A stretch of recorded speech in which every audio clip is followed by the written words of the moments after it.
অবশেষে দীর্ঘদিনের প্রতীক্ষার অবসান। বহু বঞ্চনা ও অবহেলার পর কদমতলা বিধানসভার বাংলা বাজারের সামনে কদমতলা রানীর বাড়ি সড়কের বেহাল অংশে শুরু হয়েছে সংস্কারের কাজ, যা দেখে খুশি স্থানীয় বাসিন্দারা। কাজ সম্পূর্ণ হলে দৈনন্দিন ভোগান্তির অবসান হবে বলে মনে করছেন তারা।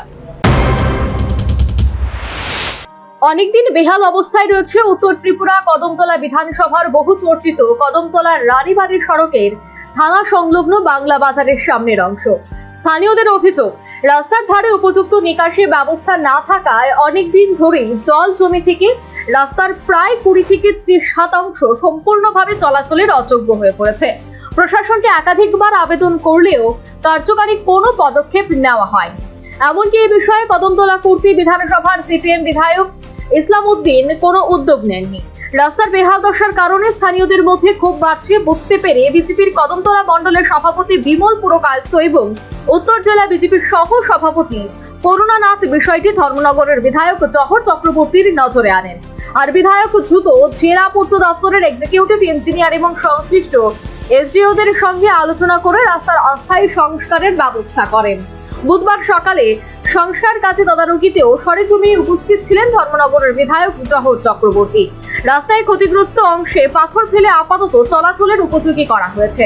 অন্য বিধানসভার জনপ্রতিনিধি হয়েও সাধারণ মানুষের দুর্ভোগ লাঘবে তার এই উদ্যোগকে সাধুবাদ জানিয়েছে এলাকাবাসী।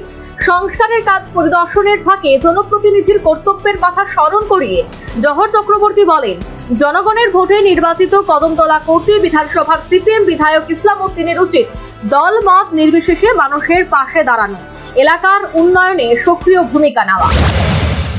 আপনারা জানেন আমাদের যশস্বী প্রধানমন্ত্রী নরেন্দ্র মোদী সবকা সাথ সবকা বিকাশের কথা বলেন।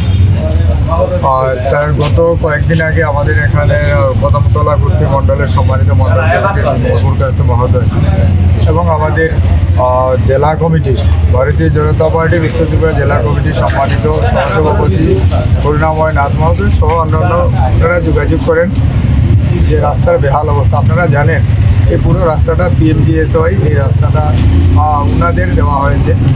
এই পিএমজিএসের রাস্তা কিন্তু পিডাব্লিউডি কাজ করাতে পারে না। ওনার পুরো সময় যখন শেষ হবে মেনটেনেন্স করে আগের মতো অবস্থায় ফিরিয়ে দিয়ে তারপরেই পিডাব্লিউডি সেই রাস্তাটা ওনারা গ্রহণ করবে। কিন্তু এই জায়গার বেহাল অবস্থার জন্য স্কুলে ছাত্ররা যেতে পারে না, মানুষজনের খুব অসুবিধা যেতে হয় এই জায়গাটা পারাপারের ক্ষেত্রে। ওনাদের অনুরোধের পর আমি আমাদের উত্তর ত্রিপুরার আমাদের যিনি এক্সিকিউটিভ অফিসার রয়েছেন পিডাব্লিউডি ওনার সঙ্গে আমি যোগাযোগ করি যে এই জায়গাটা অন্তত আপনি একটা কিছু করে দিন। উনি তখন এই কদমতলা পিডাব্লিউডি অ্যাসিস্ট্যান্ট ইঞ্জিনিয়ার মহোদয়কে ওনার সঙ্গে কথা বলি আজকে এই রাস্তাটা সারাইয়ের কাজে ওনারা হাত দিয়েছেন। তার জন্য আমি উত্তর ত্রিপুরা পূর্ত দপ্তর এবং কদমতলা পূর্ত দপ্তরের আধিকারিকদের ধর্মনগরের বিধায়ক আরও জানান, কদমতলা রানীবাড়ির সড়কটি প্রধানমন্ত্রী গ্রাম সড়ক যোজনার আওতাধীন হওয়ায় পূর্ত দপ্তর সরাসরি সেখানে স্থায়ী সংস্কারের কাজ করতে পারছেন না। নিয়ম অনুযায়ী নির্মাণকারী সংস্থা 5 বছর পর্যন্ত রাস্তা রক্ষণাবেক্ষণের দায়িত্বে থাকে। এরপর রাস্তা পূর্ত দপ্তরের হাতে হস্তান্তর করা হলে স্থায়ী সংস্কারের দায়িত্ব গ্রহণ করা সম্ভব হবে। তাই এখন সাময়িকভাবে চলাচলের উপযোগী করা হয়েছে। সমস্যার স্থায়ী সমাধান না হলেও জহর চক্রবর্তীর উদ্যোগে রাস্তায় অন্তত একটি অংশ সংস্কার হওয়ার কিছুটা হলেও স্বস্তি পেয়েছে স্থানীয় বাসিন্দারা। Bureau report, news vanguard.